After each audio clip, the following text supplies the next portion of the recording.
It is Wednesday, March 25th here at the Cage Rage Podcast. I'm Miguel Dorati, and I am joined by Devin Miller, and we are going to be talking MMA news, a flurry of Twitter tweets from Jon Jones and rumor mills, and I believe the source is Middle Easy's website, stating that the UFC is considering a July matchup between Jon Jones at heavyweight and former heavyweight champion Stipe Miocic.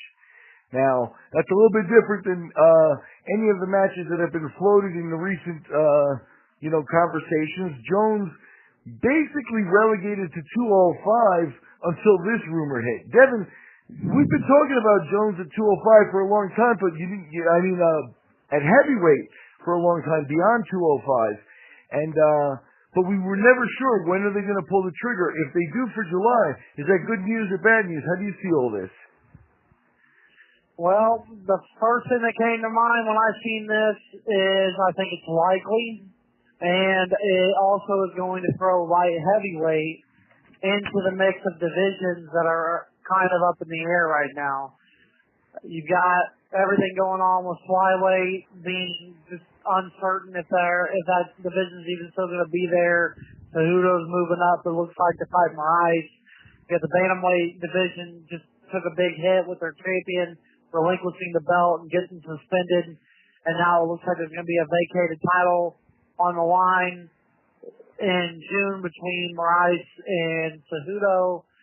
At featherweight, you've got the current champion Max Holloway moving up a weight division to fight for an interim title at lightweight, and you've got the number 2 contender Jose Aldo talking about retiring at the end of the year. And then you got a lightweight, you've got everything jammed up and a lot of crazy things going on with Khabib being suspended and Conor McGregor talking about retiring and having some legal issues, and Tony Ferguson being kind of a head case, and Max Holloway moving up into this division, the already stacked division.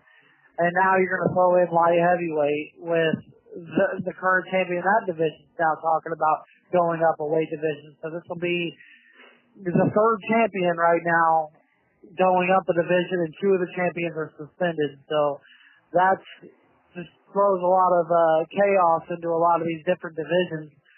But when we look at Jon Jones, take away all the scandals, take away all the bad publicity that he's had over the years, he still has been by far the most dominant force probably in the history of mixed martial arts. If it weren't for the scandals, he would be a hard person to argue against as being the greatest fighter that's ever set foot in the cage.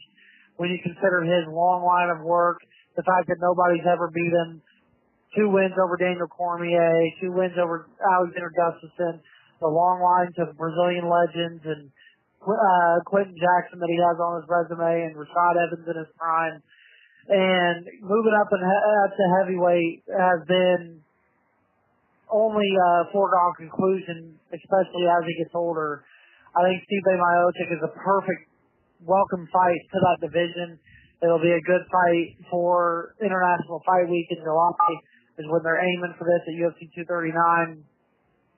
And it definitely tells me that a third matchup at heavyweight between Jon Jones and Daniel Cormier is definitely on the UFC's radar screen.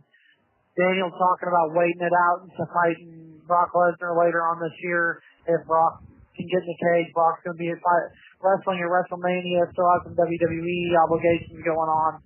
And that's the fight Cormier really wants. Cormier's still talking about retiring.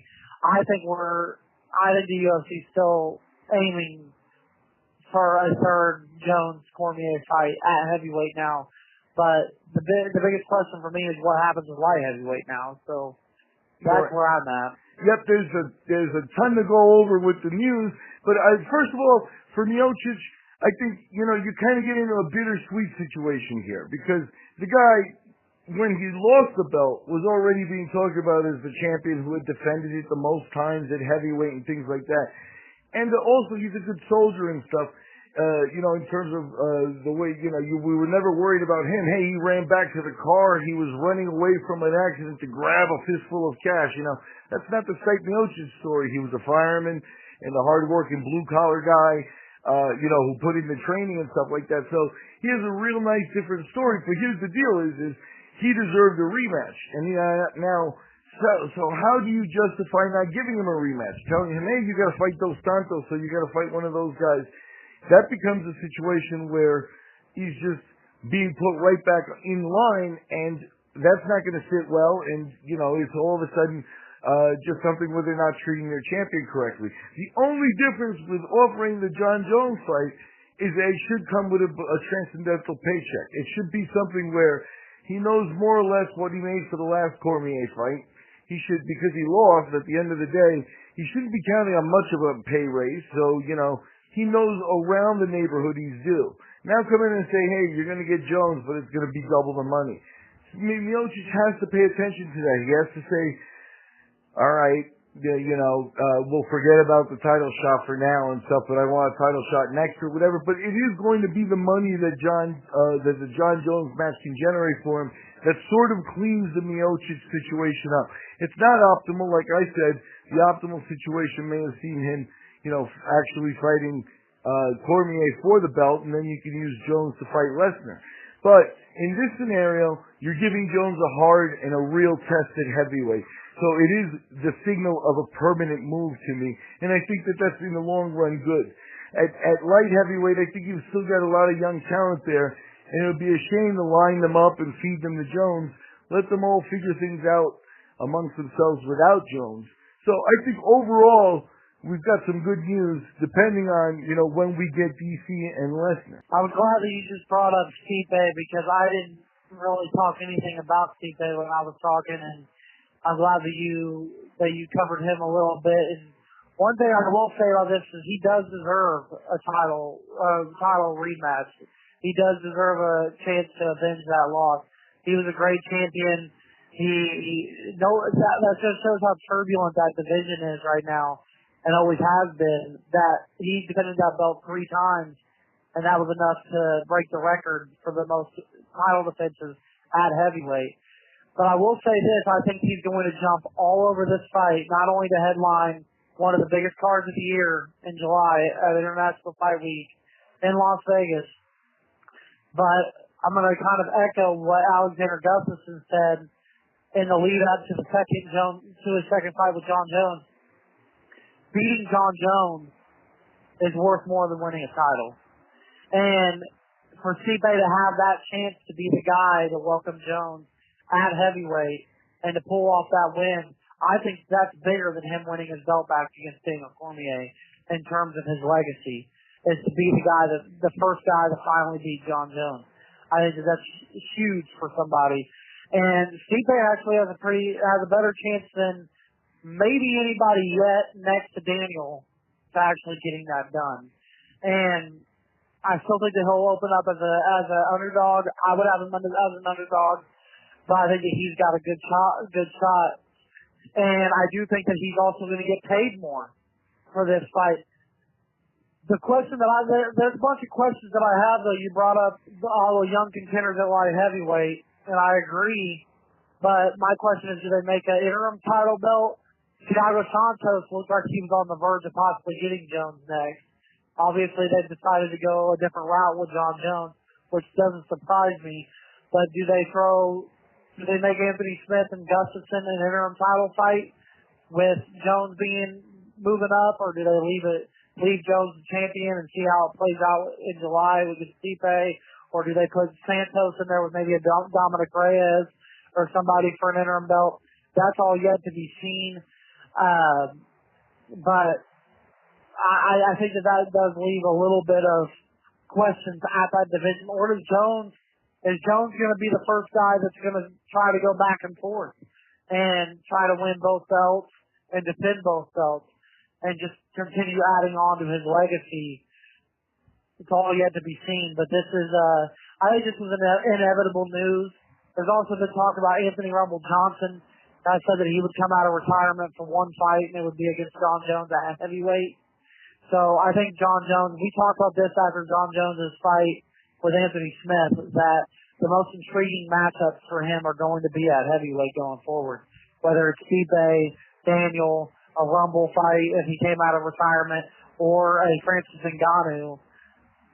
I think that's where his most intriguing fights are now, until somebody like a Johnny Walker or a Dominic Reyes or somebody's a little bit more polished, a little bit more seasoned that can compete with him at light heavyweight.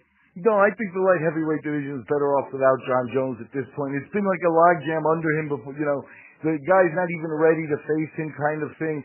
So, good riddance to him. Let him move up and then let the other guys hash it out. I might do Gustafsson and Smith for an interim belt. Gustafsson's resume at this point doesn't really warrant that. I think Smith, especially coming off the last fight where, he put 5 rounds in a title fight, you could sort of justify it even though he took a loss.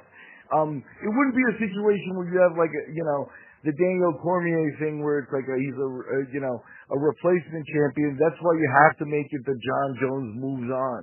Anything else with him holding on to the belt and trying to operate in both places, it just becomes confusing to the other fighters. It adds an in-the-ring title, and sort of you become a guy who's catering to Jon Jones. So he should be treated just like everybody else. Move up, stay up. In addition to that, you're going to be asking a tall order if you're going to want to move back and forth and fight, once a year under each weight class and stuff. How many times do you take your body at 235, then back down to 205, then back up to 235? That move to heavyweight should be a permanent move.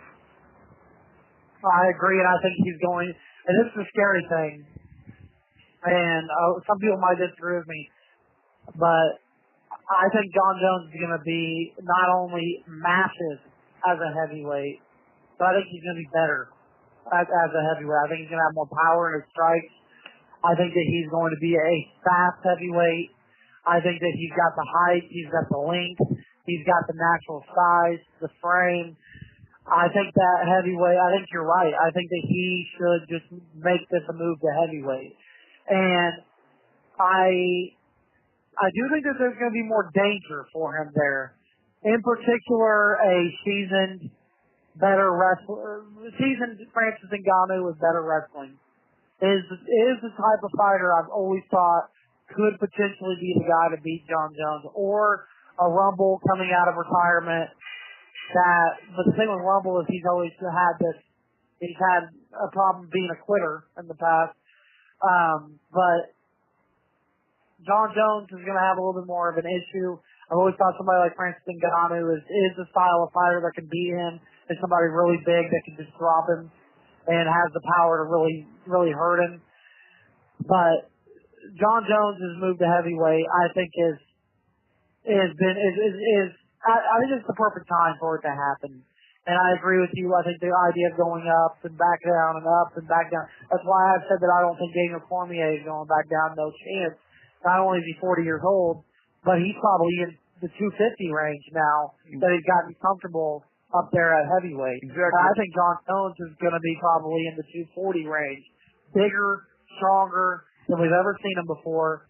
And that's a scary thought if you consider that against somebody like Daniel Cormier. Yeah, we've got an example of it, because if you look at Bellator's roster, Linton Vassell, now Linton is not the fighter that Jon Jones is, not even by a long shot, but physically he was a huge light heavyweight, and physically stacking up, he might be able to wear the same shirt as Jon Jones and exchange clothes with him. He's as big as the guy, and he made the move from light heavyweight to heavyweight, and he recently weighed in at 245 for his fights.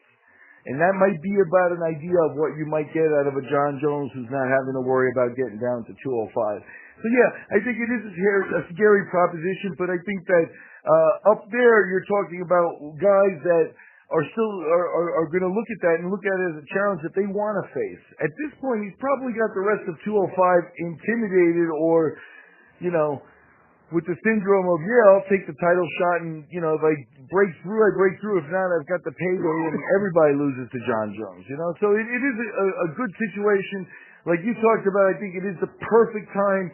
I think waiting and the idea of Jon Jones fighting at light heavyweight and continuing in that weight class was just a waste of time.